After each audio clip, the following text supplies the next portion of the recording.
Start हो गया। चलिए तो वापस हम लोग आ गए हैं चैप्टर 2 के साथ। चैप्टर 1 आप लोगों को पिछले वीडियो में मिल जाएगा। चैप्टर 2 हम लोग यहाँ से स्टार्ट करें वापस से, ठीक है, क्योंकि टेक्निकल इश्यू आ गया था बीच में, तकनीकी खराबी के कारण हम लोग को थोड़ा सा रुकना पड़ा था, ठीक है। तो चलिए वापस से हम लोग आ जाते हैं यहाँ चैप्टर नंबर 2 के ऊपर, फॉर्म्स ऑफ बिजनेस ऑर्गेनाइजेशन। सबसे पहला क्या था? सोल प्रोप्राइटरशिप, जिसकी किसके बारे में बात कर रहे थे हम लोग? करीम चाचा। करीम चाचा बहुत ही प्यारे कैरेक्टर है, थोड़ा सा ब्रीफ इंट्रो दे देते हैं, ठीक है। अकेला व्यक्ति जो बिजनेस करना चाहता है, अपने बिजनेस का ओनर है, वही क्या है?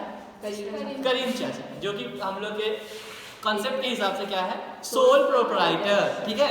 सोल प्रोप्राइटर के बारे में थोड़ा बात करते हैं। ऐसे करके हम लोग एग्जांपल लेते थे, क्या बोलते हैं इसको? जोर से बोलना है, सुनाई देना चाहिए यहाँ तक, कमन बोलो। ठीक है, फटाक से शटर अप, फटाक से शटर डाउन, मतलब क्या?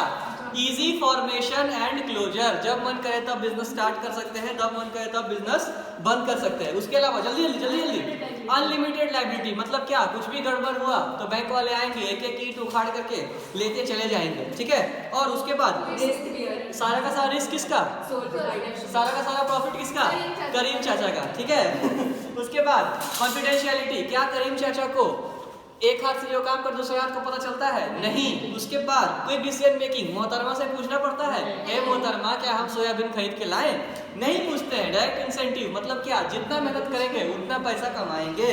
उसके बाद joint Hindu undivided family business, 3 शब्द में खत्म करेंगे हम लोग फटाफट। कर्ता और को-पार्षद, मतलब मेंबर्स ऑफ HUF, और अधिकार जन्म से सिद्ध होता है, मतलब उस फैमिली में पैदा हो गए, मतलब आप कौन हो गए?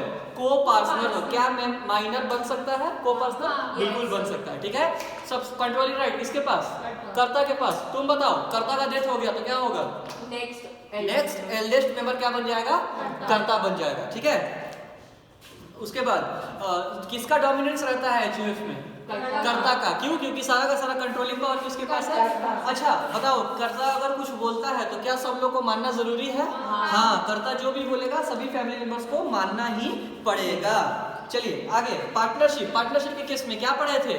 2 या 2 से ज्यादा लोग मिल करके, बोलो ना, बिजनेस करते हैं और क्या शेयर करते हैं आपस में? और रिस्क, प्रॉफिट लॉस और रिस्क शेयर करते हैं, उसको क्या बोलते हैं? पार्टनरशिप बोलते हैं। जैसे कि ad prism plus classes, partnership. हाँ चलिए, उसके बाद फॉर्मेशन करने के लिए क्या बनाना पड़ेगा? Partnership deed. क्या रजिस्ट्रेशन कराना कंपलसरी है? नहीं। लेकिन अगर नहीं कराएंगे तो बहुत बढ़िया, बहुत बढ़िया, बोलो बोलो। पार्टनर पे केस नहीं कर सकते, और क्या? फर्म के ऊपर केस नहीं कर सकते हैं, और क्या? बोलो ना, बहुत बढ़िया। चलिए आगे, उसके बाद उस फर्म पे भी कोई केस नहीं कर सकता, ठीक है। लायबिलिटी के केस में किसका लायबिलिटी अनलिमिटेड होता है? किसका लायबिलिटी अनलिमिटेड होता है? सभी पार्टनर्स का या कुछ सेलेक्टेड? सभी पार्टनर्स का, ठीक है, कोई सिर्फ नहीं, हमेशा सभी पार्टनर्स का। LLP के ऊपर बाद में आएंगे, पार्टनरशिप का बात कर रहे हैं, ठीक है। पार्टनरशिप के केस में दिव्या, सभी पार्टनर्स की लायबिलिटी इक्वल, अनलिमिटेड, तो इक्वल वही अनलिमिटेड, ठीक है। उसके बाद डिसीजन मेकिंग एंड कंट्रोल, इसमें क्या करता है? लोग आपस में बांट लेता है, ठीक है। हम और आशीष सर बांट लिए हैं, ठीक है, कौन क्या डिसीजन लेगा, किसके पास क्या कंट्रोलिंग राइट्स रहेगा। कंटिन्यूटी, अगर एक पार्टनर छोड़ के चला गया तो डिसॉल्व कर देगा। Very good. Number of partner, maximum कितना? 100। मिनिमम कितना? मिनिमम 2, ठीक है। अगर एक हो गया तो क्या बन जाएगा? सोल प्रोप्राइटरशिप, ठीक है। उसके बाद म्यूचुअल एजेंसी, प्रिंसिपल और एजेंट, याद है क्या? एक partner act as a principal और बाकी के एजेंट, ठीक है। मेरिट्स क्या क्या? ईज ऑफ फॉर्मेशन क्लोजर हो गया। बैलेंस डिसीजन मेकिंग क्यों लिखा हुआ है? क्योंकि सारे पार्टनर्स के पास डिसीजन लेने का बराबर अधिकार है, ठीक है। उसके बाद मोर फंड्स, जो पार्टनर आएगा पैसा लेकर के आएगा तो लाया। शेयरिंग ऑफ रिस्क, सारे पार्टनर्स के बीच में रिस्क बराबर शेयर होता है, ठीक है। अनलिमिटेड लायबिलिटी, बहुत बड़ा डिसएडवांटेज है। कुछ भी प्रॉब्लम हुआ, कोई मेरा पार्टनर कुछ पंगा कर दिया तो सभी पार्टनर का, मर्सिडीज बेंच का एक एक चक्का खोल के कौन ले जाएगा? बैंक वाला, ठीक है। पॉसिबिलिटी ऑफ कॉन्फ्लिक्ट, पार्टनर एक दूसरे का बाल खींच सकते हैं, फाटाफाटी कर सकते हैं। क्यों? क्योंकि एक पार्टनर का डिसीजन दूसरे पार्टनर को पसंद नहीं आया। लैक ऑफ कंटिन्यूटी, एक पार्टनर मर गया, छोड़ के चला गया तो क्या होगा? डिसॉल्व हो जाएगा, ठीक है। कितने तरह के पार्टनर? सबसे पहला शुभांगी, एक्टिव पार्टनर, मतलब हम और आशीष सर, मतलब क्या? एक्टिव पार्टनर कौन होते हैं? डेली वर्क में very good. Day to day decision making में, day to day operating activity में टेक पार्ट करते हैं, वो कौन होते हैं? Active partner. उसके बाद दूसरा फटाफट, स्लीपिंग पार्टनर और एक्टिव पार्टनर में क्या फर्क है? ठीक है, डे टू डे मैनेजमेंट में टेक पार्ट नहीं करता है, लेकिन क्या वो कैपिटल लेके आएगा? क्या वो प्रॉफिट लॉस शेयर करेगा? क्या वो रिस्क शेयर करेगा? क्या अनलिमिटेड लायबिलिटी है? बहुत बढ़िया। ठीक है, उसके बाद सीक्रेट पार्टनर राहुल गांधी। राहुल गांधी बोला मेरा करियर नहीं चल रहा पॉलिटिक्स में, A+ क्लासेस हमको ज्वाइन करना है। कर लो ना भाई, पैसा लेकर के आओ, रिस्क शेयर करो, सिर्फ हम बताएंगे नहीं तुम्हारी मम्मी को कि तुम A+ क्लासेस में जुड़े हुए हो। नॉमिनल पार्टनर मतलब क्या? संदीप माहेश्वरी, याद है क्या? संदीप माहेश्वरी यूथ, हाँ, यूथ को इन्फ्लुएंस करना चाहते हैं। पैसा नहीं चाहिए उनको, चाहिए क्या? नहीं चाहिए, अनलिमिटेड लायबिलिटी मिलेगा। क्या वो पैसा लेके आएंगे? नहीं। क्या प्रॉफिट लॉस शेयर करेंगे? नहीं। लेकिन अनलिमिटेड लायबिलिटी, अरे हमको वो मेरे लिए कुछ लेके आए तो हम भी तो कुछ देंगे उनको। क्या देंगे उनको? अनलिमिटेड लायबिलिटी देंगे। ठीक है, पार्टनर बाय एस्टॉपेल, याद है क्या? कहाँ गए थे पार्टनर बाय एस्टॉपेल में? ऐसे देख रहे पार्टनर बाय एस्टॉपेल के नाम पे। जो सामने वाला इंसान खुद अज्यूम कर ले कि वो पार्टनर है। करेक्ट है ना, मतलब मेरे बॉडी लैंग्वेज से सामने वाला अज्यूम कर लिया कि हम वर्किंग एज अ पार्टनर है, बट क्या हम एक्चुअली पार्टनर है? नहीं। क्या हमको पैसा लाना जरूरी है? नहीं। क्या हम प्रॉफिट लॉस शेयर करेंगे? लेकिन गिफ्ट में क्या मिलेगा? अनलिमिटेड लायबिलिटी मिल जाएगा। उसके बाद last partner, partner by holding out. बोल देता है। अरे ये गरीब हम आशीष और ऑफिशियल पार्टनर इसको साथ में लेकर के गए थे, पटर ये कर रही थी नेगोशिएशन, पूछ दिया, ये बोले हाँ हम हैं पार्टनर, क्या कर लीजिएगा? Partner by holding out. क्या इससे पैसा लिए हैं? कुछ कैपिटल की है? प्रॉफिट लॉस ले, प्रॉफिट तो लेती है, छोड़ दो। प्रॉफिट लॉस मिलेगा? नहीं मिलेगा, लेकिन गिफ्ट में क्या मिलेगा? Unlimited liability. एकदम परफेक्ट है तुम्हारे लिए। Partner by holding out. अच्छा नहीं सुनो, partner by stop, partner by estoppel बन जाए तो क्या माइनर पार्टनर नहीं बन सकता? लॉस में भागीदार नहीं बनेगी, लेकिन प्रॉफिट में तो भागीदार बनेगी। और सबसे प्रॉफिट तुम्हारे लिए परफेक्ट है partner by estoppel, holding out नहीं, क्योंकि सब तुमको मानता है कि तुम पार्टनर हो बॉडी लैंग्वेज से। ये मानती है। चलिए उसके बाद टाइप्स ऑफ पार्टनरशिप। सबसे पहला पार्टनरशिप एट विल, जब तक मन किया चलाए, जब मन किया डिसॉल्व कर दिए। पर्टिकुलर पार्टनरशिप, किसी एक पर्टिकुलर प्रोजेक्ट के लिए आप पार्टनरशिप बनाए हैं, ठीक है। उसके बाद जनरल पार्टनरशिप, बोलो ना, very good. Limited partnership LLP क्यों बनाए थे? रिश्तेदार लोग को पैसा लगाना था A+ क्लासेस में, याद है क्या? लेकिन किस चीज से डरते थे वो लोग? अनलिमिटेड लायबिलिटी से। इसीलिए ये कॉन्सेप्ट आ गया मार्केट में। हालांकि उस टाइम हम लोग क्या पढ़े थे कि एक पार्टनर की लायबिलिटी लिमिटेड, बाकी की लायबिलिटी अनलिमिटेड। लेकिन CA फाउंडेशन में क्या पढ़े हम लोग? सभी पार्टनर्स की लायबिलिटी लिमिटेड, सिर्फ एक पार्टनर जो फ्रॉड किया। तो फ्रॉड किया है BCK। अब वही तो बोल रहे थे, ठीक है, कि जो फ्रॉड किया है पार्टनरशिप उसकी लायबिलिटी अनलिमिटेड, बाकी की लायबिलिटी क्या? लिमिटेड। चलिए आगे चले। पार्टनरशिप भी हम लोग ऑलरेडी कवर कर चुके हैं। Cooperative society, minimum number of कितने लोग चाहिए? 10 लोग चाहिए कोऑपरेटिव सोसाइटी बनाने के लिए। आनंद, याद है क्या? अमूल, डॉक्टर साहब, गरीब लोग का मदद, कुछ याद आ रहा है? हाँ बोलो। एक दिन गांव में वो जाता है, गांव में जाता है, गांव का नाम था आनंद, ठीक है। अमूल वहीं से शुरू हुआ। हाँ? उतना इंग्लिश नहीं आता मुझे, sorry, I am not a deep side. ठीक है, तो कोऑपरेटिव सोसाइटी यही होता है जिसको बनाया जाता है for the welfare of members of society. इधर for the welfare of members of society. चलिए उसके बाद वॉलेंट्री मेंबरशिप मतलब क्या? जिसको मन करे जुड़ सकता है आकर के, ठीक है, कोई जोर जबरदस्ती नहीं है। लीगल स्टेटस, रजिस्ट्रेशन करवाना कंपलसरी है, रजिस्ट्रेशन कंपलसरी है। लिमिटेड लायबिलिटी, ठीक है, मैक्सिमम कितना का लायबिलिटी आएगा? जितना पैसा लगाए हैं, ठीक है। कंट्रोल किसके पास होता है? कंट्रोल बोलते क्या नहीं हो? मैनेजिंग कमेटी क्या कैसे इलेक्ट होता है? चुनाव से, ठीक है। 1% अरे बहुत बढ़िया, 1 पर्सन 1 वोट, इसका मेरिट, ठीक है। इक्वालिटी इन वोटिंग रेट्स मतलब क्या? हर एक मेंबर्स के पास एक ही वोट है। हम 10 करोड़ लगाए हैं, एक ही वोट मिलेगा। 10 रुपया कोई लगाया है उसको भी एक ही वोट मिलेगा, ठीक है। लिमिटेड लायबिलिटी, सबकी लायबिलिटी क्या होगी? लिमिटेड। स्टेबल एग्जिस्टेंस, डेथ हो गया मैनेजिंग कमेटी का, कोई दिक्कत है? नहीं, नया बन जाएगा, फिर से इलेक्शन करवा लेंगे। इकोनॉमिक ऑपरेशन सब काम मेंबर्स ही कर लेते हैं, बहुत सस्ता है, हम लोग हायर नहीं करते शाहरुख खान को, ठीक है। ईज ऑफ फॉर्मेशन आराम से बन जाता है। लिमिटेड रिसोर्सेज, सब गरीब हैं, अपने पॉकेट से चंदा दे करके बिजनेस चलाते हैं। इनएफिशिएंसी मैनेजमेंट, सब काम खुद ही कर रहे हैं, तो जरूरी नहीं है कि हम लोग सर्वगुण संपन्न हो जाएंगे। लैक ऑफ सीक्रेसी, कुछ भी काम करना है मीटिंग में डिसाइड करना पड़ता है, कुछ छुपा करके तरह तरह काम नहीं कर सकते हैं। गवर्नमेंट कंट्रोल, मोदी जी बोलते रहते हैं पैसा खा रहे हो क्या, ठीक है। और लास्ट क्या है, डिफरेंसेस ऑफ ओपिनियन, मारपीट हो सकता है, ठीक है। उसके बाद कितने तरह के टाइप्स ऑफ कोऑपरेटिव सोसाइटी? सबसे पहला कंज्यूमर कोऑपरेटिव सोसाइटी, मतलब क्या, किसके लिए बनता है कंज्यूमर कोऑपरेटिव सोसाइटी? बोलो ना, बिचौलिया, याद है क्या? मिडिलमैन को हटाने के लिए, करेक्ट। कंज्यूमर को सस्ते दाम पे गुड्स अवेलेबल करवाने के लिए कैसे करता है ये लोग? बल्क में परचेज करता है और डिस्ट्रीब्यूट कर देता है, ठीक है। Producer cooperative society raw material provide करवाता है, किसको? प्रोड्यूसर्स को, छोटे प्रोड्यूसर्स को। करिश्मा फोन रखो। बार्गेनिंग पावर बढ़ाता है, ठीक है। अगर हम 1 किलो खरीदने जाएंगे तो हम बार्गेनिंग नहीं कर पाएंगे, लेकिन 150 किलो खरीदने जाएंगे तो बार्गेनिंग कर पाएंगे। मार्केटिंग कोऑपरेटिव सोसाइटी बना तो दिए, लेकिन बेचे कैसे? कोई खरीदता नहीं है, तो हम क्या करेंगे? सबसे बटोर लेंगे। वेरी गुड, हम बटोर लेंगे। याद है क्या, दूध क्या करता था वो लोग? हर जगह जाता था, कलेक्ट कर लेता था, शहर में जाके बेच लेता था और बेस्ट पॉसिबल प्राइस में बेचता था और सब में डिस्ट्रीब्यूट कर देता था। सर कुछ बीच में पैसा बच गया तो वो भी डिवाइड हो जाएगा एज ए डिविडेंड, ठीक है। उसके बाद फार्मर कोऑपरेटिव सोसाइटी, गरीब किसान, उनको अनाज चाहिए, बीज चाहिए, ट्रैक्टर नहीं है बेचारों के पास, इरिगेशन प्रॉब्लम है, ठीक है, तो उसका कोऑपरेटिव सोसाइटी बना दिए और सब मिल करके रिसोर्सेज पूल कर लिए और उससे सारा कुछ अवेल कर लिए, ठीक है। उसके बाद क्रेडिट कोऑपरेटिव सोसाइटी, मतलब मेंबर्स को क्या प्रोवाइड करेंगे? हाँ, credit, very good, loan provide करेंगे, ठीक है, सस्ते इंटरेस्ट रेट के ऊपर। कोऑपरेटिव हाउसिंग सोसाइटी, सस्ते दाम पर घर प्रोवाइड करेंगे, ठीक है। उसके बाद सबसे फेवरेट हम लोग का जॉइंट स्टॉक कंपनी, क्या याद आता है? पिज्जा, पिज्जा, ठीक है, पिज्जा, ठीक है। तो जॉइंट स्टॉक कंपनी क्या है हम लोग का? पिज्जा है। पिज्जा क्यों है? क्योंकि पिज्जा में क्या होता है? स्लाइसेस होता है, वो स्लाइसेस हमारा क्या है? शेयर्स। तो हमको प्यार से बता दो हंसते हंसते कि share holders are the owners of the company. क्यों? क्योंकि पिज्जा का स्लाइस अगर मेरे पास है तो उस पिज्जा के स्वामी हम हैं। हिंदी। चलिए, तो चार फीचर कंपनी का सबसे बेहतरीन।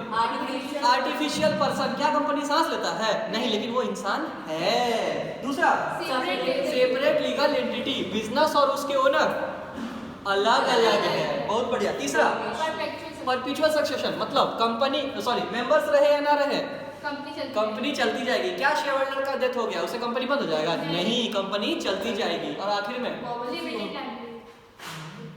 कॉमन सील हम लोग का फेवरेट है, वो भी आएगा, लेकिन 4 हम लोग का फेवरेट था ना, वर्ड डिस्कस। कॉमन सील मतलब कंपनी क्या है? आर्टिफिशियल पर्सन है, खुद से साइन तो करेगी नहीं, तो अपना उसका स्टैंप होता है, जहां पे वो स्टैंप लग गया माना जाएगा वो कॉन्ट्रैक्ट पर एंटर किया है, कंपनी एंटर किया है। उसके बाद लिमिटेड लायबिलिटी, किसकी? शेयर होल्डर्स की या फिर मेंबर्स की। कितने से लिमिटेड होता है रे?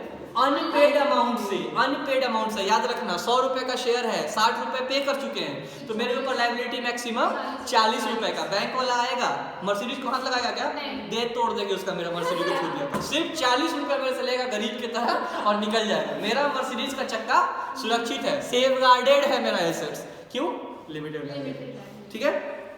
उसके बाद क्या बोलते हैं? ट्रांसफर ऑफ इंटरेस्ट, मतलब क्या? टाल दे सकते हैं ना? हाँ। याद है?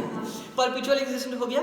चलिए, स्कोप ऑफ एक्सपेंशन क्यों लिखा हुआ है? पैसा कमी नहीं है रे, खूब एक्सपेंड करते हैं, आज यहाँ ब्रांच, कल वहाँ ब्रांच, परसों कंकड़बाग में, तरसों बोरिंग रोड में, ठीक है। A+ क्लासेस का बात कर रहे हैं। चलिए, प्रोफेशनल मैनेजमेंट, बहुत पैसा है, शाहरुख खान को लेकर के आएंगे, सारा काम प्रोफेशनल से करवाते हैं। कॉम्प्लेक्सिटी इज फॉर्मेशन, लिमिटेशन, क्यों?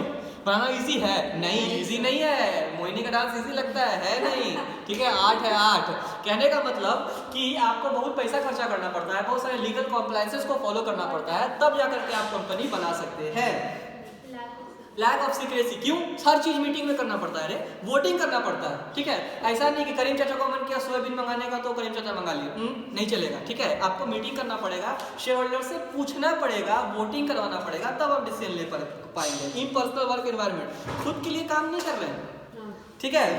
उसके बाद न्यूमरस रेगुलेशन, बहुत सारा रूल रेगुलेशन फॉलो करना पड़ता है। डिसीजन मेकिंग में देरी क्यों होता है? क्योंकि वेरी गुड, मीटिंग होल्ड करवाने में टाइम है, लीगल कंप्लायंसेस है, नोटिस भेजो, ये करो वो करो। ओलिगार्किक मैनेजमेंट, सबसे इंपॉर्टेंट पॉइंट इसका, होता क्या नहीं हो? जिसके पास सबसे ज्यादा शेयर्स होता है वही डिसीजन लेता है। कहने के लिए तो है कि डेमोक्रेसी है कि सबसे पूछते हैं, बट रियलिटी क्या है? सारा का शेयर कौन होल्ड करता है? प्रमोटर। एक्चुअली में चलता किसका है? प्रमोटर का। ठीक है, तो कोई डेमोक्रेसी नहीं हो, सिर्फ कहने का बात है। ठीक है, उसके बाद कॉन्फ्लिक्ट इन इंटरेस्ट। क्यों? स्टेक होल्डर्स याद आता है क्या? स्टेक होल्डर्स, वीडियो वाले स्टेक होल्डर्स किसको बोलते हैं? कमन, वेरी गुड। उस कंपनी में किसी का अगर किसी भी पैसे का इंटरेस्ट है, एक्सपेक्टेशन है कंपनी से, तो वो क्या बजाता है? Stake holder. तो स्टेक होल्डर के बीच में मारपीट हो रहा है। शेयर होल्डर बोलता है हमको प्रॉफिट मैक्सिमाइजेशन चाहिए, एम्प्लॉइज बोल रहा है सैलरी बढ़ा दो ना भैया। ठीक है, सप्लायर बोल रहा है क्रेडिट पीरियड बड़ा करो, जल्दी जल्दी टाइम पे पैसा दो, और डेटर बोल रहा है कि भाई थोड़ा उधार दे दो। ठीक है, तो कॉन्फ्लिक्ट इंटरेस्ट सब में मारपीट चल रहा है।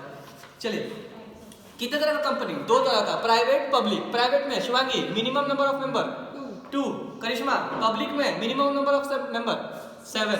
ठीक है, मैक्सिमम शिवांगी 200 और पब्लिक में अनलिमिटेड। Very good. ठीक है, दूसरा डिफरेंस जुबिया, पब्लिक में दूसरा डिफरेंस डायरेक्टर्स 3 होता है। ठीक है, और प्राइवेट में 2। ठीक है, उसके बाद पीछे वाले दिव्या बताओ, पब्लिक के केस में क्या हम लोग पब्लिक से पैसा उठा सकते हैं? बिल्कुल उठा सकते हैं। पब्लिक कंपनी के केस में पब्लिक से पैसा उठा सकते हैं, इसीलिए उसका नाम है पब्लिक कंपनी। उसके पास पावर है कि राइट टू इशू शेयर। ठीक है, और प्राइवेट कंपनी कर सकता है? नहीं। उसके बाद ट्रांसफर ऑफ शेयर्स का एक पॉइंट था। पब्लिक कंपनी के केस में ट्रांसफर कर सकते हैं, बिल्कुल कर सकते हैं, और प्राइवेट कंपनी के केस में नहीं कर सकते हैं। ठीक है, बोलो बोलो। प्रोस्पेक्टस जाना जरूरी होता है। अरे बहुत बढ़िया। ठीक है, चलिए, मेरे ख्याल से यहाँ पे चैप्टर 2 खत्म हो गया ना, उसके बाद का पार्ट हट गया था सिलेबस। यस। चलिए, चैप्टर नंबर 3 प्राइवेट सेक्टर के बारे में हम लोग अभी पढ़े, जैसा कि आप लोग देखे। इस चैप्टर में हम लोग बेसिकली पब्लिक सेक्टर के बारे में पढ़ने वाले हैं। ठीक है, पब्लिक सेक्टर का 3 टाइप हम लोग पढ़े थे, याद है क्या? डिपार्टमेंटल अंडरटेकिंग, स्टैट्यूटरी कॉर्पोरेशन और गवर्नमेंट कंपनी। बोलती काहे नहीं हो? डिपार्टमेंटल अंडरटेकिंग, स्टैट्यूटरी कॉर्पोरेशन और गवर्नमेंट कंपनी। सबसे पहला डिपार्टमेंटल अंडरटेकिंग, किस तरह का बिजनेस में गवर्नमेंट डिपार्टमेंटल अंडरटेकिंग करवाना चाहती है? जिसमें कंट्रोल गवर्नमेंट अपने पास रखना चाहते हैं। याद है क्या? नहीं याद है? जैसे कि रेलवेज, जैसे कि डिफेंस।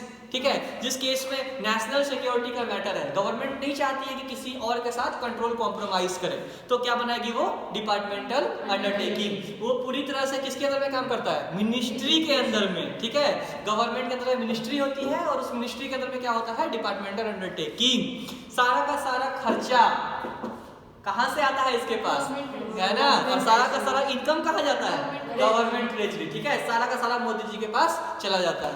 ओके, उसके बाद और क्या पढ़े थे इसमें? बोलो ना, और इसमें क्या पढ़े थे?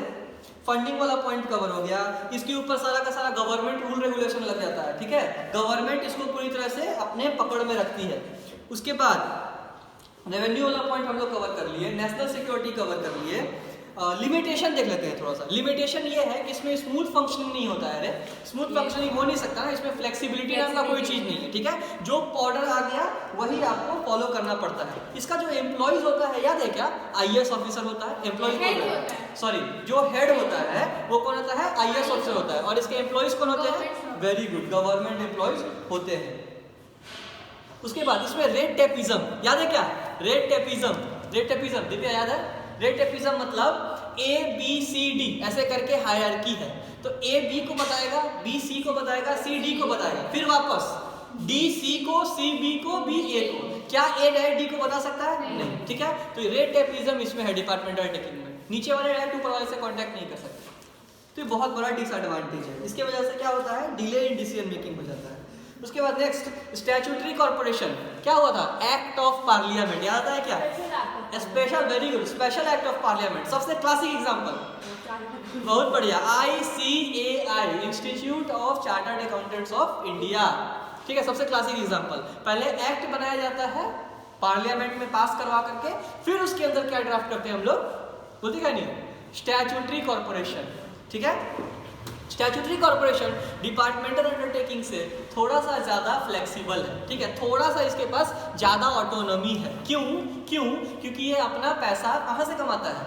खुद के ऑपरेशन से, ठीक है, खुद से कमाता है। आईसीआई अपना पैसा कहाँ से कमाती है? रजिस्ट्रेशन फीस लेती है, ट्रेनिंग कराने का फीस लेती है, एग्जामिनेशन फीस लेती है, किताब बेच के पैसा कमाती है, ठीक है। तो इसके पास थोड़ा ऑटोनॉमी ज़्यादा है, इसलिए थोड़ा खर्चा भी है अपने हिसाब से करती है, ठीक है। लेकिन इसका मतलब क्या हो गया? ये खुला सड़ बन गया, मतलब जो मन करेगा वो करेगा, नहीं। कंट्रोल कहीं ना कहीं लास्ट में गवर्नमेंट कराता है। लिमिटेशन में हम लोग देखे थे, कितना भी आप बोल लीजिए कि हम फ्री होकर काम करेंगे। जैसे आईसीआई के केस में नफरा आ गया, गवर्नमेंट उसको कंट्रोल करने के लिए। अब क्या होता है, एग्जाम वगैरह से रिलेटेड सारा कुछ आईसीआई खुद से देखती है और बाकी के चीज में नफरा का इंटरवेंशन रहता है, ठीक है।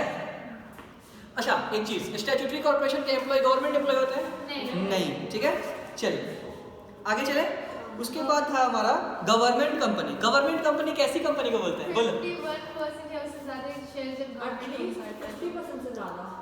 51 या 51 है, 51 है। नहीं, 51 इसमें लिखा हुआ है नॉट लेस देन 51, ठीक है, नॉट लेस देन 51, ठीक है। तो 51% से ज्यादा शेयर अगर कौन कैरी करता है? गवर्नमेंट। गवर्नमेंट में कौन कौन सा गवर्नमेंट आ जाएगा? स्टेट गवर्नमेंट, सेंट्रल गवर्नमेंट, या फिर दोनों मिला करके। मतलब मोदी जी अगर होल्ड कर रहे हैं तो भी गवर्नमेंट कंपनी, नीतीश चाचा होल्ड कर रहे हैं तो भी गवर्नमेंट कंपनी, और मोदी जी और नीतीश चाचा मिल करके होल्ड कर रहे हैं तो भी क्या? गवर्नमेंट कंपनी, ठीक है। क्या इस गवर्नमेंट कंपनी का कोई एक्स्ट्रा हाथ पैर निकला हुआ है? नहीं, वही कंपनी है जो कंपनीज है 2013 के अंदर में, ठीक है, वही कंपनी है, सेम कंपनी। बस फर्क क्या है इसमें, कौन कंट्रोल किसके पास? गवर्नमेंट के पास। कितना? मिनिमम 51%, ठीक है।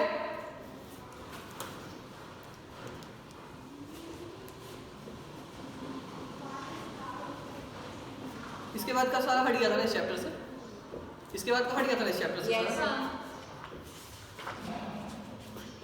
चैप्टर नंबर 4,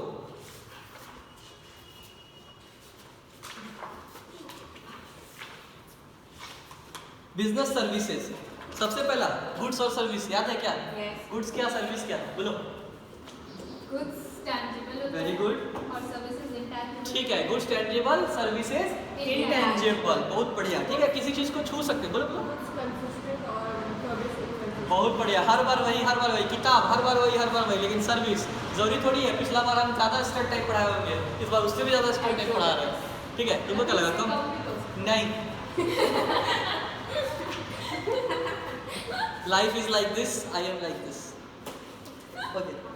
चलिए, पता है आप सोचते क्या है। नेचर बोलना नहीं था, बिल्कुल भी पता है। Nature of services. चलिए, नेचर ऑफ सर्विसेज में सबसे पहला पॉइंट इंटेंजिबिलिटी। किसके बारे में बोल रहा है? सर्विस के बारे में बोल रहा है। क्या?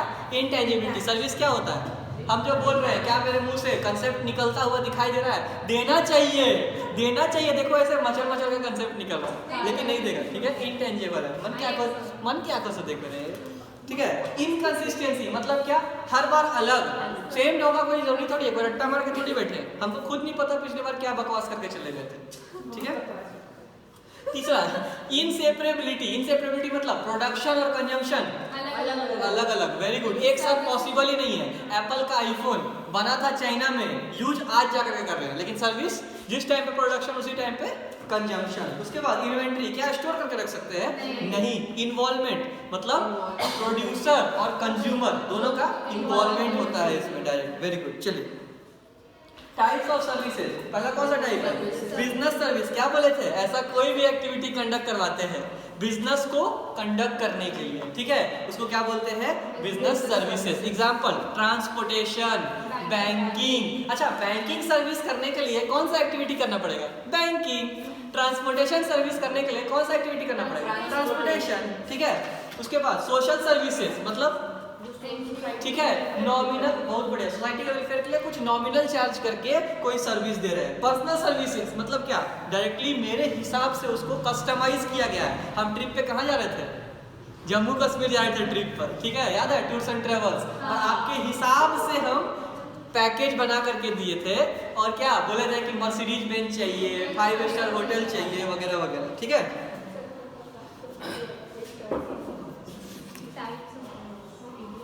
उसके बाद बिजनेस सर्विसेज में सबसे पहला बैंकिंग। बैंकिंग में बेसिकली बैंक कौन सा सर्विस प्रोवाइड करती है? Lending of loans and deposits of money। Very good. Lending of funds and acceptance of deposits, मतलब क्या? एक तो बैंक क्या काम करती है? फंड्स उधार देने का, जिसके बदले में क्या चार्ज करती है? इंटरेस्ट। और दूसरा क्या काम करती है? पैसा एक्सेप्ट करती है, डिपॉजिट करती है, और बदले में क्या देती है कस्टमर को? इंटरेस्ट। ठीक है। चार तरह के बैंक होते हैं। सबसे पहला कमर्शियल बैंक। सबसे पहला कमर्शियल बैंक। कमर्शियल बैंक कौन होते हैं? जिनका मेन पर्पस ही यही है। किस चीज, क्या है उसका मेन पर्पस? लोन देना और, ठीक है, वही उनका मेन कमर्शियल एक्टिविटी है, वही उनका मेन बिजनेस एक्टिविटी है, इकोनॉमिक एक्टिविटी है। ठीक है। और बदले में वो पैसा अर्न करते हैं। एग्जाम्पल में आईसीआईसीआई बैंक, एसबीआई बैंक, जो बैंक आपको नजर के सामने दिख जाए वो कौन सा बैंक है? Commercial bank. कोऑपरेटिव बैंक क्या होता है? याद है क्या? For the welfare of members of the society. और कम रेट पे इंटरेस्ट। ठीक है, मार्केट रेट से कम रेट पे, सस्ते दाम पर। क्या लेकिन आम पब्लिक को अवेलेबल होगा? नहीं, सिर्फ मेंबर्स को। ठीक है, प्रोवाइडर नहीं, मेंबर्स। अच्छा, ओके। स्पेशलाइज्ड बैंक मतलब कुछ स्पेशल सर्विस के लिए, स्पेशल पर्पस के लिए बैंक को बनाया जाता है। सिर्फ वो स्पेशल टाइप ऑफ ट्रांजैक्शन में ये इन्वॉल्व होता है। जैसे Exim bank export import related activity से इन्वॉल्व होते हैं। सेंट्रल बैंक सभी बैंकों की माँ कौन? Reserve bank of India. माँ को कभी नहीं भूलना चाहिए। चलिए, फंक्शंस ऑफ कमर्शियल बैंक। सबसे पहला आ गया एक्सेप्टेंस ऑफ डिपॉजिट। कितने तरह का डिपॉजिट पढ़े थे? 2 तरह का, फिक्स डिपॉजिट और करंट डिपॉजिट। पैसा लगा करके भूल गए 10 साल के लिए, ठीक है, फिक्स डिपॉजिट। और रिकरिंग डिपॉजिट, ठीक है, जब मन करे उसको तोड़वा दिए, जब मन किए पैसा जमा कर दिए। ठीक है, तो 2 तरह का डिपॉजिट होता है। उसके बाद लेंडिंग ऑफ फंड्स। कितने तरह से फंड्स हम लोग पढ़े थे? उधार लेने का तरीका बोलते का नहीं हो? टर्म लोन, क्या देख, very good, cash credit, overdraft, बहुत बढ़िया, जितना बैलेंस है उससे ज्यादा का लिमिट। ठीक है, क्रेडिट कार्ड, ट्रेड और क्या बोलो? Trade bills. ठीक है। चेक फैसिलिटी क्या था? एक कागज था, किसी को पैसा देना है, नाम लिख करके, सब कुछ लिख के, अमाउंट लिख करके दे दिए। ठीक है। चेक को क्या क्या चीज के लिए यूज कर सकते हैं? पैसा रिसीव करने के लिए या फिर किसी को पैसा रेमिट करने के लिए। ठीक है। और बैंक का क्या काम है? रेमिटेंस ऑफ फंड, मतलब क्या? बैंक को बोल करके पैसा एक अकाउंट से दूसरे अकाउंट में भिजवा सकते हैं। एलाइड सर्विसेज, और याद है क्या? सोना चांदी चोरी होने का डर लगता है, बैंक में जाकर के लॉकर में जमा कर दे। Very good. ठीक है, मेरा बैंक सुरक्षित है, बदले में मेरे से बैंक कुछ इंटरेस्ट चार्ज करेगा। ई बैंकिंग। ई बैंकिंग मतलब क्या? ई बैंकिंग मतलब क्या? ई बैंकिंग इंटरनेट से बैंक। बहुत बढ़िया। ई बैंकिंग करने के लिए क्या हमको? ऑनलाइन, बहुत बढ़िया। ऑनलाइन बैंकिंग मतलब ई बैंकिंग। क्या हमको बैंक जाने की जरूरत है? नहीं। हमको क्या क्या चीज का जरूरत है? बोलते क्या नहीं, क्या क्या चीज का जरूरत है? इंटरनेट का, फोन का और ऐप का। बहुत बढ़िया। इंटरनेट का सबसे बड़ा जरूरत है। इंटरनेट का एक डिवाइस का जरूरत है, इंटरनेट का जरूरत है, और एप्लीकेशन का जरूरत है। ठीक है। तो हम कहीं से बैठे बैठे 24/7 एनी टाइम एनीवेयर किसको एक्सेस कर सकते हैं? बैंक को एक्सेस कर सकते हैं। ठीक है, इसी को क्या बोलते हैं? ई बैंकिंग। इसका बेनिफिट वही सब लिखा हुआ है इसमें, 365 डेज 24 आवर, दुनिया में कहीं भी बैठ करके आप ट्रांजैक्ट कर सकते हैं, बेटर कस्टमर सेटिस्फैक्शन है। ठीक है। उसके बाद हम लोग पढ़े थे 4.5 में, आ जाओ ना 4.5 में, इंश्योरेंस। याद है क्या? इंश्योरेंस। 4 दोस्त बैठे हुए थे, सबको एक ही चिंता खाए जा रही थी कि अगर मेरे बिजनेस में नुकसान हो गया तो हम क्या करेंगे। तो सॉल्यूशन क्या निकाले? हम सब गरीब क्या किए, हर महीने आते थे, 1000 रुपए गुल्लक में डाल देते थे। किसी एक महीने में क्या हुआ, किसी एक गरीब के घर में एक्चुअली में आग लग गया, तो क्या किए? गुल्लक तोड़ दिए, पैसा लेकर के उसका लॉस का भरपाई कर दिए। लेकिन सर वो तो सबका पैसा है, तो वो हाँ। एक जैसे सब पे करेगा ना, पे बैक करेगा। अच्छा, ठीक है। तो इंश्योरेंस इसी चीज को बोलते हैं कि इंश्योरेंस का मतलब कि आपके बिहाफ में रिस्क कोई थर्ड पर्सन बेयर कर रहा है, वो आपको अश्योरेंस दे रहा है कि अगर आपको कुछ नुकसान हुआ तो उसका भरपाई हम करेंगे। ठीक है, वो बंदा करेगा। तो फ्री सर्विस मिलेगा क्या? फ्री समाज सेवा चल रहा है? नहीं। आपसे कुछ क्या लेगा? प्रीमियम लेगा। इंटरेस्ट, सब कुछ इंटरेस्ट है, प्रीमियम लेगा आपसे। ठीक है, आपको प्रीमियम देना पड़ेगा, मंथली दे, 6 मंथ पे दे, ईयरली दे, जैसे दे, और बदले में वो आपका रिस्क बेयर करेगा। ठीक है। अच्छा, इंश्योरेंस में 2-3 टर्म हम लोग सीखे थे। सबसे पहले जो पे करते हैं उसको क्या बोलते हैं? प्रीमियम। ठीक है। और जो हमको क्लेम करते वक्त मिलता है उसको, उस अमाउंट को क्या बोलते हैं? Sum assured. याद है क्या? Sum assured. उसके बाद और क्या था? प्रीमियम, सम एश्योर्ड, फिर इंश्योरेंस किसको बोलते हैं? इंश्योर जो करता है वेरी गुड, जो इंश्योर करता है, जो रिस्क बेयर करता है, इसको क्या बोलते हैं? इंश्योरर। और इंश्योर्ड कौन कहलाता है? जो इंश्योरेंस जिसका इंश्योरेंस हुआ है, ठीक है, जिसको प्रोटेक्शन मिल रहा है, वो कौन है? इंश्योर्ड। और ये सारा चीज जिस किताब में लिखा हुआ है उसको क्या बोलते हैं? पॉलिसी। वेरी गुड, ठीक है। आगे फंडामेंटल प्रिंसिपल ऑफ इंश्योरेंस, बहुत अलग अलग तरह के बेहतरीन प्रिंसिपल्स हम लोग पढ़े थे। सबसे पहला प्रिंसिपल क्या था? हम लोग का फेवरेट, अटमोस्ट गुड फेथ, ठीक है। क्या कर रहे थे? सिगरेट पी रहे थे। क्या कर रहे थे? क्या क्या कर रहे थे? सिगरेट पी रहे थे। जब पॉलिसी वाला आया, क्या किए? फटाक से ऐसे बुझा दिए और कोना में चिपका दिए, ठीक है। च्युइंगम चबाने लगे, स्मेल नहीं गया। और पॉलिसी पे लिख दिए, साइन कर दिए कि नहीं, आज तक हम सिगरेट को हाथ नहीं लगाए। हम उनकी कसम खा करके कह रहे हैं, ठीक है, उनकी कसम खा के कह रहे हैं कि हम सिगरेट को हाथ तक नहीं लगाया आज तक, ठीक है। 2 साल के बाद क्या हुआ? जरूरत पड़ गया, वो तो चली ही गई, झूठा कसम खाए थे। और पॉलिसी लेने का भी, सॉरी क्लेम लेने का भी जरूरत पड़ गया। तो क्या कर सकते हैं? गए इंश्योरेंस कंपनी के पास, बोले हमको क्लेम चाहिए, हमको पैसा दे दो। तो कंपनी वाला को कहीं से भनक लग गया कि सिगरेट पीता था, और सिग्नेचर करते वक्त ये झूठ बोला। क्या झूठ बोला? कि हम सिगरेट को हाथ नहीं लगाते हैं, हम उनकी कसम खा के बोल रहे हैं। तो कंपनी के पास ये पूरा अधिकार है कि आपका, कंपनी के पास पूरा अधिकार है। क्या चीज का अधिकार है? कि आपका सारा का सारा क्लेम को ब्लॉक कर देगा, ठीक है, रिजेक्ट कर देगा आपका पूरा का पूरा क्लेम को। तो अटमोस्ट गुड फेथ यही बोलता है कि आपको ट्रू इन्फॉर्मेशन प्रोवाइड करना है, किसको? इंश्योरर को, ठीक है। और ये चीज इंश्योरर के ऊपर भी बाइंड होता है कि इंश्योरर को भी ट्रू इन्फॉर्मेशन देना है, किसको? इंश्योरर, ठीक है। सच्ची बातें करनी है, झूठी बातें नहीं करनी है। प्रॉमिस डे मनाइए तो सच्चा प्रॉमिस कीजिए ना। चलिए, आप किसको प्रॉमिस किए? इंश्योरेबल इंटरेस्ट, इंश्योरेबल इंटरेस्ट के बारे में हम लोग क्या पढ़े थे? पेकुनियरी इंटरेस्ट, एक बहुत ही खतरनाक वर्ड के बारे में पढ़े थे। पेकुनियरी मतलब, देखो हम लोग इंग्लिश में पढ़ते हैं यूट्यूब वाले, पेकुनियरी मतलब मॉनेटरी, ठीक है, मतलब मोह माया। रे मोह माया, अगर मेरा किसी चीज में मोह माया है तो ही हमको उसका परवाह रहेगा, तो ही हम उसका इंश्योरेंस करवाने जाएंगे। फिर से, हम एक मर्सिडीज बेंच दरवाजे के आगे लगाए हुए हैं, क्या हमको मर्सिडीज बेंच का मोह है? नहीं।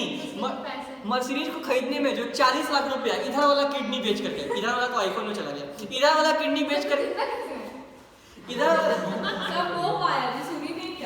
वाला किडनी बेच करके जो हम मर्सिडीज खरीदे थे, जो 40 लाख रुपया दिए थे, हमको उस 40 लाख से मोह माया रे। तो मेरा उसमें क्या कह सकते हैं हम? इंश्योरेबल इंटरेस्ट है, तो ही हम उसका क्या करवा सकते हैं? इंश्योरेंस करवा सकते हैं। उसके बाद इंडेमनिटी क्लॉज, क्या पढ़े थे इंडेमनिटी में? बोलते काहे नहीं हो? वेरी गुड, जिस सिचुएशन में आपका इंश्योरेंस हुआ था, आपको उसी सिचुएशन में ला करके कंपनी, इसीलिए लाइफ इंश्योरेंस कंपनी के केस में कौन सा क्लॉज नहीं लगता है? इंडेमनिटी, ठीक है। वापस जा करके छीन के भगवान से नहीं ला सकते। वो एक ही जन कर सकती थी, पता नहीं क्या नाम था उनका, एक थी ना जो अपने हस्बैंड को वापस ले आई थी, सावित्री क्या? हाँ, तो सावित्री, तो वो सब सिर्फ माइथोलॉजी में होता है, रियल लाइफ में नहीं होता है। रियल लाइफ में लाइफ इंश्योरेंस कवरेज के केस में आपको इंडेमनिटी क्लॉज नहीं मिलने वाला, ठीक है। चलिए next, proximate cause. Proximate cause मतलब क्या लिखा हुआ है? आपके पास एक लिस्ट है रे, इस लिस्ट में जितना भी नुकसान होने का जो कॉज लिखा हुआ है, हेलो, इस लिस्ट में जितना लिखा हुआ है कि ये रीजन की वजह से अगर आपको लॉस हो जाता है तो आपको क्या मिलेगा? क्लेम मिलेगा। अगर उसमें आपका कारण नहीं लिखा हुआ है तो आपको क्लेम कंपनी नहीं देगी, ठीक है। उसके बाद सबरोगेशन, सबरोगेशन में क्या लिखा हुआ था? इंश्योरेंस का पर्सनल बेनिफिट नहीं होगा, ठीक है, मतलब गाड़ी ठुक गया, ठीक है, बदले में नया गाड़ी मिल गया, हम बोल रहे हैं प्लीज ये पुराना गाड़ी मेरे पास है, मेरे दिल के बहुत करीब है, लेकिन कोई करीब वरीब नहीं, उसको बाद में बेच कर सम पापड़ी खाने वाले हैं, ठीक है। तो कहने का मतलब जब क्लेम एक बार मिल जाए तो पुराना जो भी प्रॉपर्टी होता है वो इंश्योर का हो जाता है, ठीक है। आप उसको बेच कर सम पापड़ी नहीं खा सकते। आपको क्यों दिया जा रहा है इंश्योरेंस? ताकि आपका लॉस रिकवर हो सके, धंधा बनाने के लिए नहीं, ठीक है। उसके बाद कंट्रीब्यूशन क्या किए? 20-20 लाख का 5 जगह से करवा लिया इंश्योरेंस, ठीक है। और जो प्रॉपर्टी था उसका वैल्यू कितना था? 20 ही लाख। तो क्या 1 करोड़ का क्लेम मिल जाएगा? नहीं, मैक्सिमम कितना क्लेम मिल सकता है? 20 लाख। लेकिन 5 लोग दिए हैं तो 5 लोग आपस में मिल करके क्या करेंगे? बांट लेंगे सब। लेकिन मैक्सिमम को कितना मिल सकता है? 20 लाख। जितना एसेट का वैल्यू है उतना ही मैक्सिमम मिल सकता है। उसके बाद मिटिगेशन याद है क्या? सो रहे थे, घर में आग लग रहा था, सो रहे थे, याद है? घर में आग लगा है, हम चिल मार कर इंश्योरेंस है अपने पास, ठीक है? सीसीटीवी में पता चल गया, रात भर आग जलता रहा और हम रात भर सोते रहे। ठीक है, तो मिटिगेशन फैक्टर का यही मतलब होता है कि आपको पूरा कोशिश करना है, ठीक है लास्ट में लॉस हुआ तो हम भरपाई करेंगे, लेकिन आपको पूरा कोशिश करना है कि कम से कम अपने लॉस को किया जा सके। कौन बोलता है ये? Mitigation clause. उसके बाद लाइफ इंश्योरेंस में क्या होता है? किसी के जिंदगी का इंश्योरेंस। क्या उस इंसान को कंपनी वापस ला के दे सकती है? कभी नहीं। लेकिन क्या कंपनी कर सकती है कि उनके जो बाद में उस फैमिली में बच जाते हैं, उनके ऊपर डिपेंडेंट या जो भी उनके फैमिली मेंबर्स, उनका जिंदगी अच्छे से चल सके, इसीलिए एक सम एश्योर्ड कंपनी उनके फैमिली मेंबर्स को या उनके नॉमिनी को, अगर एग्जैक्टली बोले उनके नॉमिनी को कंपनी क्या करती है? प्रोवाइड करती है। ठीक है, इसीलिए इसमें इंडेमनिटी क्लॉज नहीं लगता है। फिर से क्यों? क्योंकि इंसान को वापस कोई नहीं ला सकता। चलिए, टाइप्स ऑफ इंश्योरेंस पॉलिसी कितने तरह का? हाँ क्या? Sorry, types of life insurance policy. सबसे पहला होल लाइफ पॉलिसी, मतलब क्या? पूरी जिंदगी का। बहुत बढ़िया। मतलब इसका इसमें भी पढ़ते हैं हम लोग कि अगर लटक गए तो पैसा मिलेगा, अगर नहीं लटके तो नहीं मिलेगा। ठीक है, मान लीजिए कि अप टू 60 इयर्स तक का इंश्योरेंस क्लेम ले लिए, अप टू 60 इयर्स तक का इंश्योरेंस क्लेम ले लिए और 60 से पहले लटक गए, सर 59.5 में लटके तो मिलेगा। ठीक है सर, 60.5 में लटके तो नहीं मिलेगा। ठीक है, जब तक 60 में मरना पड़ेगा। हाँ, पैसा अगर दिलवाना है फैमिली को तो ठीक है, अदरवाइज नहीं मिलेगा। तो होल लाइफ पॉलिसी को यही बोलते हैं कि अगर लटके तो मिलेगा, अदरवाइज नहीं मिलेगा। जिसको टर्म इंश्योरेंस भी बोलते हैं प्यार से। इंडोमेंट लाइफ इंश्योरेंस पॉलिसी क्या होता है? इसमें दोनों चीज कवर है। मान लीजिए 60 ईयर तक का, मान लो 60 ईयर तक का क्लेम लिए हैं, तो एक बार 60 ईयर पहुंच गए तो पैसा मिल जाएगा, अगर जिंदा बच गए तो भगवान के दया से, और बीच में लटक गए तो भी मिल जाएगा। ठीक है, दोनों ही केस में या तो लटक गए तो भी पैसा मिलेगा, या फिर सर्टेन एज पॉलिसी को क्यों कराएगा? या फिर प्रीमियम ज्यादा लगता है, या फिर सर्टेन एज में पहुंच गया तो पैसा मिलेगा। ठीक है, जॉइंट लाइफ पॉलिसी, दो पार्टनर है, ठीक है, आपस में मिलकर के पॉलिसी ले लिए, किसी एक पार्टनर लटक जाता है तो दूसरे पार्टनर को पैसा मिल जाएगा। एन्युटी पॉलिसी, हम क्या चाहते हैं? बुढ़ापा में हमको पेंशन फंड चाहिए, रे मेरा पेंशन नहीं है, हम क्या कर रहे हैं? अभी से पैसा जमा करते जा रहे हैं और एक सर्टेन एज में जब हम पहुंच जाएंगे तो कंपनी हमको रेगुलर रिटर्न देना चालू कर देगी। ठीक है, मान लीजिए 60 ईयर्स तक हम प्रीमियम भरेंगे और 60 के बाद कंपनी हमको पैसा वापस करेगी। ठीक है, एक तरह से मेरा रिटायरमेंट प्लान है। चिल्ड्रंस एंडोमेंट पॉलिसी, हमको, मेरा सपना है कि हम अपनी बेटी का शादी IAS ऑफिसर से करें। हमको पता है उसमें 50 लाख रुपए का खर्चा हो जाएगा। ठीक है, तो हमको पता है कि आज से 25 साल के बाद हम अपनी बेटी का शादी करेंगे। तो हम क्या किए? 30 हो सकता है, अरे 25 कम ही बोल रहे हैं। ठीक है, 30 साल के बाद हम बेटी की शादी करेंगे, तो हम क्या करेंगे? 30 साल का एक पॉलिसी ले लेंगे और 30 साल तक प्रीमियम भरते जाएंगे। ठीक है, और जिस दिन मेरी बेटी 30 की हो जाएगी उस दिन हमको वो पैसा मिल जाएगा, सब एश्योर्ड। ठीक है, चलिए। क्यों? अगर वो 35 में अगर IAS नहीं मिला तो? हाँ, IAS नहीं मिला तो अरे ले आएंगे, खरीद लेंगे। और अगर वही तो 35 में की तो वो इसीलिए तो कर नहीं तो 5 साल के लिए पैसा को शेयर मार्केट में डाल देंगे। चलिए, fire insurance as the name suggest, आपको ऐसा डर लगा रहता है, आप सोए रहते हैं घर में तकिया तान करके, आपको डर लगा रहता है कहीं आग लग गया तो फैक्ट्री में। ठीक है, उस डर से आपको बचाने के लिए आपके लिए निवारण लेकर आए हैं, इसका नाम है फायर इंश्योरेंस। मतलब अगर आपको लॉस बाई फायर होता है तो आपको इंश्योरर कंपनी क्या प्रोवाइड करेगी? क्लेम प्रोवाइड करेगी। ठीक है, आपको जो भी नुकसान हुआ है आपको वो रिकवर करवा करके देगी। ठीक है, उसके बाद इसमें देखो दो कंडीशन था इसमें, there must be actual loss, आपको एक्चुअली में लॉस होना चाहिए। ऐसा नहीं कि आप क्या किए अपने CA के साथ मिलकर के पूरा स्टॉक चला दिया। ठीक है, दूसरा fire must be accidental and non intentional, जानबूझ करके इन्हें के चल रहे थे, जानबूझ करके लाइटर गिरा करके चले गए। ठीक है, बारूद का फैक्ट्री था रे, गए उसमें जाकर माचिस गिरा करके चल गए। वही तो, वो सब नहीं करना है। ठीक है, नॉन इंटेंशनल होना चाहिए। चलिए, ये स्ट्रिक्ट कॉन्ट्रैक्ट क्या होता है? इंडेमनिटी का होता है। ठीक है, जिस कंडीशन में आपको नुकसान हुआ था उसी कंडीशन में आपको पैसा मिलेगा। ठीक है, बाकी सब कुछ सेम है, utmost good faith, insurable interest वगैरह वगैरह सब है फॉर ऑब्वियस रीजंस। चलिए, मरीन इंश्योरेंस। मरीन इंश्योरेंस दो रीजन की वजह से आपको नुकसान मिल सकता है। क्या क्या? लॉस बाई मरीन पेरिल्स या फिर पेरिल्स ऑफ द सी। मतलब मैं तो समंदर से जा रहा था, मैं तो आइसबर्ग से टकरा रहा था। टाइटैनिक, ठीक है।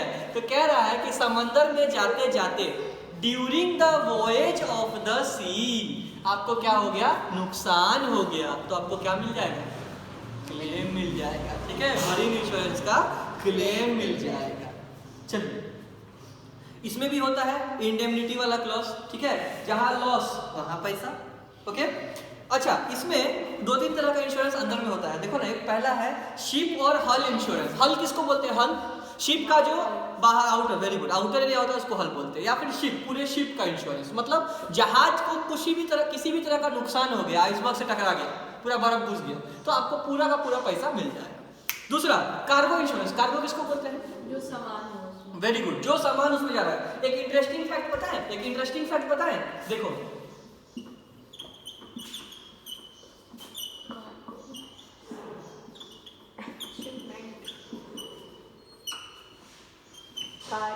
कार क्या चीज पे चलता है? रोड पे। लेकिन पता है कार्गो किसको बोलते हैं? जो पानी से सामान जाता है उसको। Yes, sir. और शिप क्या चीज पे चलता है? पानी में। लेकिन जो रोड से सामान जाता है उसको शिपमेंट बोलते हैं। ठीक है, यूट्यूब वाले देखो कितना जीनियस है। चलो, no comments. Thank you. Okay, I will still take it as a compliment. चलिए, तो कार्गो इंश्योरेंस बोलते हैं कि आपके जहाज पे पानी के रास्ते से जा रहा जो सामान था उसको अगर कुछ नुकसान हो जा रहा है तो वो प्रोटेक्टेड है। ठीक है, आपको पूरा का पूरा कवरेज मिल जाएगा। और लास्ट है फ्रेट इंश्योरेंस। मतलब क्या? मान लो कि हम कनाडा है अपना कार्गो भेजने वाले हैं। ठीक है, अब रूल कैसा होता है फॉरेन के केस में कि वो एफओबी बेसिस पे होता है। मतलब सामान जब पहुंचेगा तो वो पैसा पे करेगा। ठीक है, अब मान लो कि 10 करोड़ का सामान है और उसको भेजने में 10 लाख रुपए का ट्रांसपोर्टेशन चार्जेस लग रहा है। ठीक, अब किसी कारण से हम जहाज भेज दिए और रास्ते में जहाज डूब गया, तो सामान तो मेरा गया ही गया, साथ में 10 लाख का जो ट्रांसपोर्टेशन चार्जेस था वो भी वेस्ट हो गया। तो वो ट्रांसपोर्टेशन चार्जेस को ये रिकवर करवाना कि अगर आपको due to the perils of the sea, समंदर की वजह से कुछ नुकसान होता है और आपका ट्रांसपोर्टेशन चार्जेस डूब जाता है, तो वो हम आपको रिकवर करवा करके देंगे। फर्क समझ में आया? तीन तरह का इंश्योरेंस में, पहला में जहाज का इंश्योरेंस हो रहा है, दूसरा में उसके ऊपर जो लोड किया हुआ कार्गो का इंश्योरेंस हो रहा है, तीसरा में जो ट्रांसपोर्टेशन चार्जेस पे कर रहे हैं उसका इंश्योरेंस हो रहा है। यही सब खत्म। नहीं, ये है ना, ये पोस्टल सर्विसेज। नहीं सर, नहीं। पक्का हो? श्योर हो? हाँ सर। चलिए, हम लोग मिलते हैं अगले सेशन में। सर वो आप नहीं बोल रहे हैं। Do like share comment and subscribe to the